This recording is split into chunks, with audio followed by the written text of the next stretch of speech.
प्रस्तुत है राज्य शिक्षा केंद्र मध्य प्रदेश भोपाल का प्रायोजित कार्यक्रम सुनो कहानी। पापा कहानी सुनाओ ना। सुनो कहानी कहो कहानी, सुनो कहानी कहो कहानी। खेल खेल में सीखो ज्ञान, सुनो कहानी देकर ध्यान। सुनो कहानी बूझो और सबको समझाओ, बच्चों संग बच्चे बन जाओ। कहती थी जो दादी नानी, नई नई जानी अनजानी। सुनो कहानी कहो कहानी। सुनो कहानी कहो कहानी।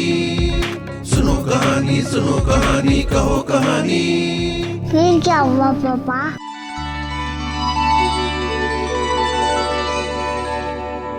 बच्चों, हमारी मातृभूमि एक दादी की तरह है, बहुत बूढ़ी और उतनी ही समझदार। उन्हें सैकड़ों कहानियां आती हैं। हमारी दादी कहती हैं कि बड़ी बड़ी पोथियां सबके काम की नहीं होती, लेकिन उन पोथियों में जो अक्लमंदी की बातें हैं वे कहानियों की मदद से जल्दी समझ में आ जाती हैं। ऐसी कहानियों को लोक कथाएं कहते हैं। ये इतनी पुरानी कथाएं हैं कि कोई भी नहीं बता सकता कि इन्हें सबसे पहले किसने कहा होगा। लोक कथाएं एक कान से दूसरे कान में, एक देश से दूसरे देश में जाती रहती हैं। एक स्थान से दूसरे स्थान तक जाने पर इन कथाओं का रंग रूप भी बदलता जाता है। एक ही कहानी अलग अलग जगहों में अलग अलग ढंग से कहीं सुनी जाती है। इस प्रकार लोक कथाएं हमेशा नई बनी रहती हैं। हमारे देश में दुनिया के किसी भी देश से ज्यादा लोक कथाएं हैं। ये कथाएं बहुत मूल्यवान हैं। इनसे हमें जीवन जीने की सीख मिलती है।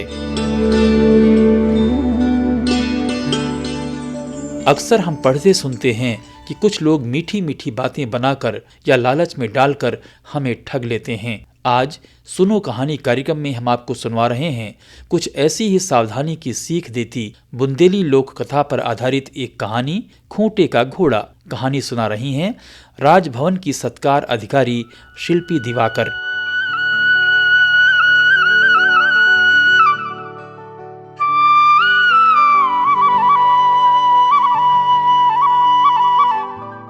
बातों से मीठी, कहानी से झूठी, घड़ी घड़ी विश्राम, जाने सीताराम। शक्कर का घोड़ा, शक्कर पारे की लगाम। ऐसे ऐसे बुधिया की नानी एक दिन कहने लगी कहानी।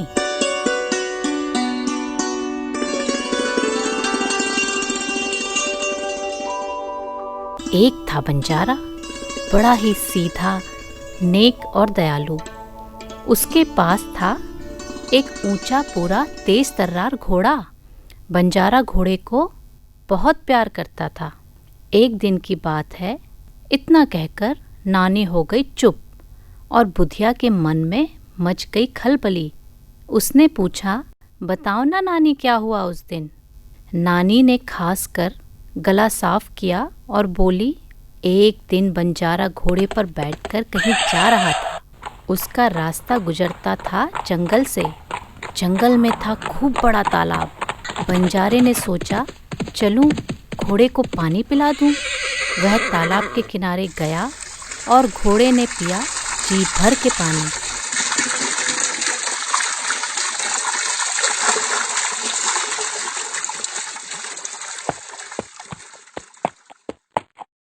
बंजारा चलने लगा, तभी उसे एक गड्ढे में एक बूढ़ा आदमी दिखाई दिया।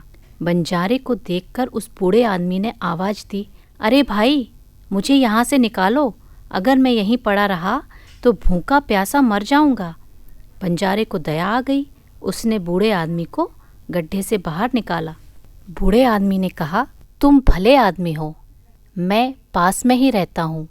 लोग मुझे बाबा कहकर बुलाते हैं। घास काटते समय धोखे से इस गड्ढे में गिर गया था। तुम ना आते तो जाने कब तक इसी में पड़ा रहता। अगर कोई मुश्किल आ पड़े तो मेरे पास ज़रूर आना, मैं तुम्हारी मदद करूँगा। इतना कहकर बाबा अपनी झोपड़ी की ओर चला गया। बंजारे ने भी अपना रास्ता पकड़ा। इतना कह नानी दम भरने को रुक गई। बुधिया बोली, काम तो बंजारे ने अच्छा किया, दूसरों की मदद करना अच्छी बात है। फिर आगे क्या हुआ? क्या बंजारे को भी उस बूढ़े आदमी की मदद की जरूरत पड़ी? नानी ने कहा, थोड़ा रुको, आगे क्या हुआ कुछ ठहर कर बताती हूँ।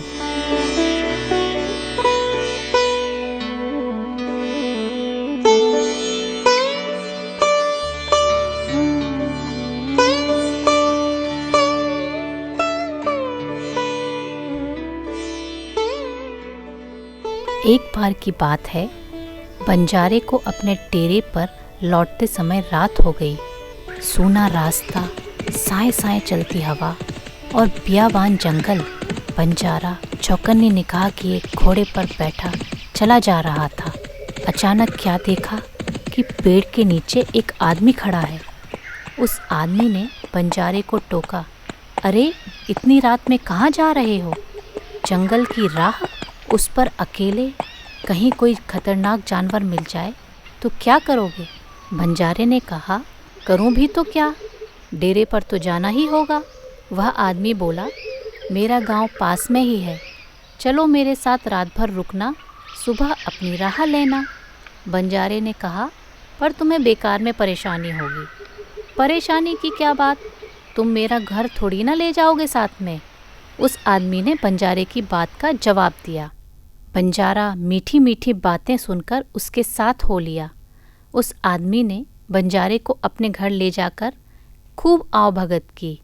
घोड़े को भी एक खूंटी से बांधा, दाना खिलाया, बंजारे को खाट पे सुलाया और खुद ज़मीन पे सोया। बंजारा मन ही मन सोचता रहा, कितना भला है ये आदमी।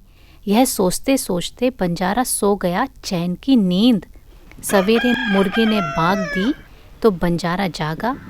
वो आदमी भी उठा। बंजारे ने हाथ मुंह धोया और दातून की। अपने घर ठहराने के लिए उस आदमी को धन्यवाद भी दिया। बंजारा जैसे ही चलने को तैयार हुआ, वैसे ही उसने अपने घोड़े की लगाम को हाथ लगाया और आदमी चिल्लाया, अरे अरे, यह क्या, मेरा घोड़ा कहाँ लिए जा रहे हो? बंजारा घबराकर बोला, तुम्हारा घोड़ा? घोड़ा तो मेरा है। वह आदमी डपट कर बोला, चुप रहो, ये मेरा घोड़ा है। कल रात को ही तो मेरे खूंटे ने इस घोड़े को जन्म दिया है। खूंटा भी मेरा, घोड़ा भी मेरा। बंजारे के तो ये सुनकर होश ही उड़ गए। ये कैसी मुसीबत गले आ पड़ी है। बंजारा बोला, भाई हंसी मत करो, घोड़ा मेरा है। तुम तो जानते हो ना कि रात में इसी पर बैठकर तो मैं तुम्हारे घर आया था। वह आदमी क्यों मानने वाला था?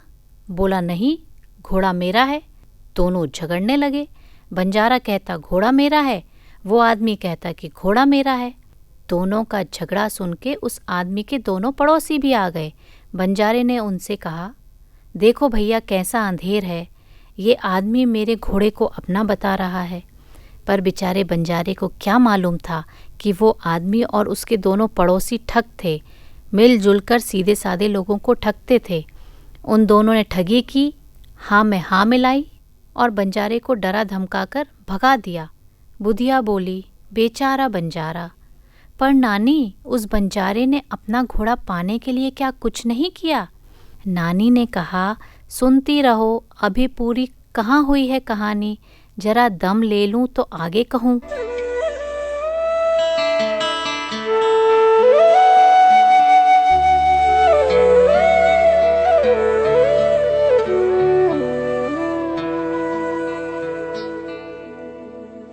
नानी ने आगे की कहानी सुनाई। मुसीबत का मारा बंजारा हैरान परेशान, क्या करे, कहाँ जाए। फिर अचानक बंजारे को बूढ़े बाबा की याद आई। वो जंगल में तालाब के पास पहुंचा। बंजारे ने बाबा को पुकारा। बंजारे की आवाज़ सुनकर बूढ़ा बाबा झट अपनी झोपड़ी से निकल आया। बाबा ने कहा, आओ बंजारे भाई, कैसे हो? बंजारे ने घोड़ा छीने जाने का सारा किस्सा बाबा को सुनाया। बाबा बोला, चिंता मत करो बेटा, उन ठगों को मैं ऐसा सबक सिखाऊंगा कि वो जीवन भर याद रखेंगे। दूसरे दिन बाबा और बंजारा जा पहुँचे उस गांव के मुखिया के पास। बंजारे ने सारी घटना मुखिया को बताई और घोड़ा वापस दिलाने की विनती भी की। मुखिया ने घोड़े समेत उस ठग को बुलाया। मुखिया ने ठग से पूछा, तुमने बंजारे का घोड़ा क्यों लिया? ठग ने कहा, मुखिया जी, घोड़ा तो मेरा है, कल रात को ही मेरे खूंटे ने इसे पैदा किया है और इस बात के कई गवाह भी हैं।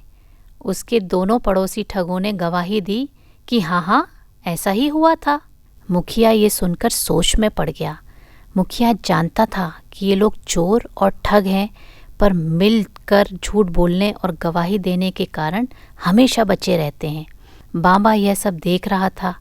उसने सोचा मौका अच्छा है। वह झूठ मूठ रोने लगा। मुखिया ने उसे पूछा, तुम यहाँ किस लिए आए हो और रो क्यों रहे हो? बाबा बोला, मुखिया जी, मैं जंगल में एक तालाब के किनारे रहता हूँ। कल रात आपके गांव का ये आदमी घोड़े पे बैठ के आया।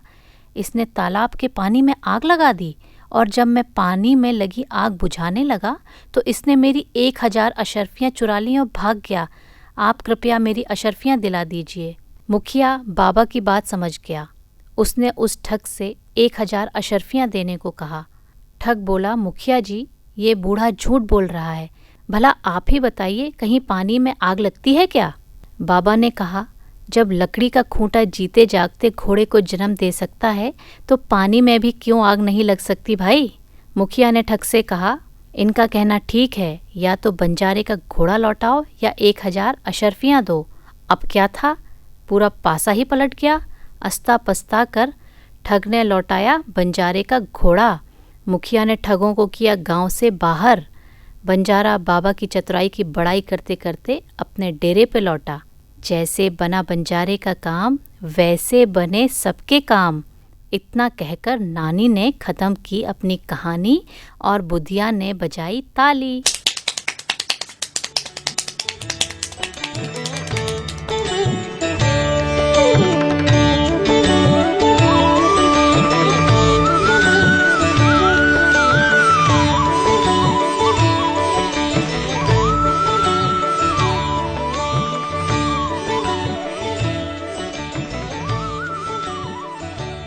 खूंटे का घोड़ा। अभी आप सुन रहे थे बुंदेली लोक कथा पर आधारित ये कहानी सुना रही थी राजभवन की सत्कार अधिकारी शिल्पी दिवाकर। ये कहानी है हमारी,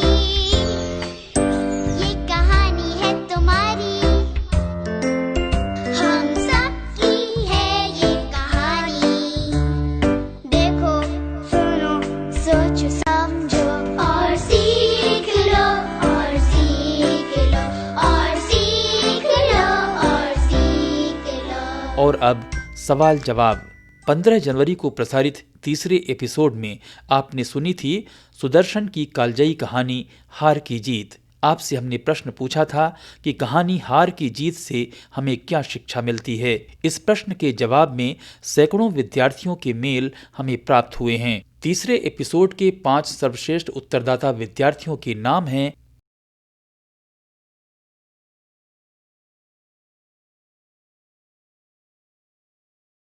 आप सभी को बहुत बहुत बधाई। मध्य प्रदेश राज्य शिक्षा केंद्र भोपाल की ओर से पुरस्कार स्वरूप आप सभी को भेजी जा रही हैं पुस्तकें और प्रमाण पत्र। और अब आज का सवाल। आज आपने सुनी कहानी खूंटे का घोड़ा। आपको बताना है कि कहानी खूंटे का घोड़ा से हमें क्या शिक्षा मिलती है। जी हाँ, जो आज आपने कहानी सुनी खूंटे का घोड़ा, उस कहानी से हमें क्या शिक्षा मिलती है। आप अपना जवाब कल सोमवार तक अपने शाला शिक्षक को सौंप दें। शाला के प्रधानाध्यापक मंगलवार तक शाला के एक सर्वश्रेष्ठ उत्तर को ईमेल से हमें भेजेंगे। जवाब भेजने के लिए ईमेल का पता है sunokahani.mp@gmail.com। सर्वश्रेष्ठ चयनित 5 उत्तरदाता विद्यार्थियों को मध्य प्रदेश राज्य शिक्षा केंद्र भोपाल द्वारा पुरस्कार के रूप में उनके स्कूल के पते पर भेजी जाएंगी पुस्तकें और प्रमाण पत्र। तो देर ना करें, अपना जवाब कल तक अपने शाला शिक्षक को दे दें। अगले हफ्ते हम फिर मिलेंगे एक नई कहानी के साथ। नमस्कार।